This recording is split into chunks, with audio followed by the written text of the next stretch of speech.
quand la pensée symbolique vacille, lecture critique d'un essai sur le patrimoine et l'instinct, référence du texte étudié, l'article intitulé Durat Ramaya Toras wa Muradat Kohanin at-Tabira a été publié en janvier 2025 sur le blog personnel Lasseni Abdellah, blogspot.com.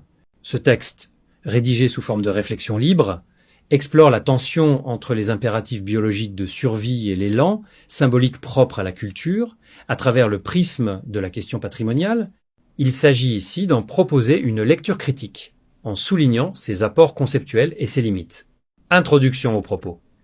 Une antinomie fondatrice, le texte s'appuie sur une idée centrale. L'être humain, mu par l'instinct, tend naturellement vers la matière, le concret, l'utile.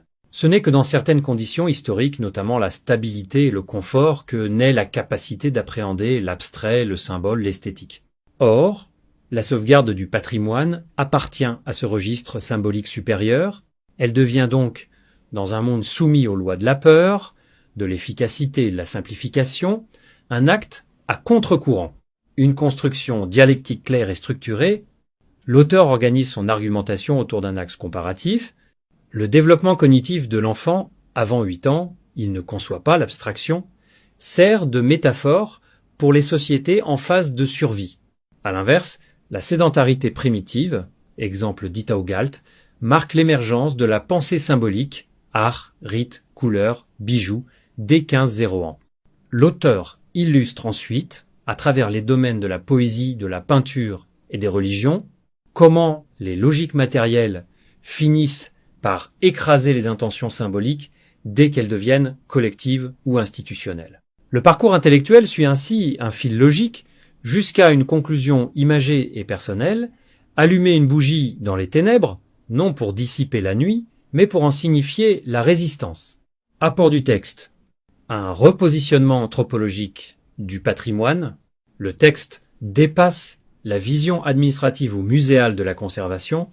Il propose une relecture profonde. Préserver le patrimoine, c'est préserver la part de l'humain qui pense le monde en signe, pas seulement en fonction. Une critique implicite de la modernité instrumentale, la dénonciation d'une époque obsédée par l'efficacité, le rejet du symbolique comme superflu, rejoint les grandes préoccupations contemporaines sur l'appauvrissement du sens. Une parole incarnée, engagée, accessible. Par son ancrage personnel et sa langue directe, le texte se présente non comme une leçon, mais comme un appel, ce qui lui confère une force éthique non négligeable. Limites et précautions de lecture, un dualisme rigide entre matière et symbole. La lecture proposée tente à figer les sociétés dans une opposition binaire, concrète ou abstraite. Or, de nombreuses cultures dites précaires ont produit des systèmes symboliques complexes. La cohabitation est plus riche que ne le laisse entendre cette dichotomie. Une simplification des expériences religieuses, la critique des rites animistes ou du soufisme populaire se fait sans nuance ni distinctions internes. Cela affaiblit la portée du raisonnement dans le champ religieux où les niveaux de lecture sont multiples. Une absence de dimension politique concrète. Le texte appelle à une résistance intime, individuelle, mais ne propose pas de pistes collectives ni de stratégie pour intégrer le patrimoine dans une dynamique sociale ou éducative plus large. Conclusion critique. Cet article invite à penser la défense du patrimoine non comme un devoir administratif, mais comme un acte d'élévation humaine contre les lois du repli et de la simplification. Sa force réside dans l'intuition suivante.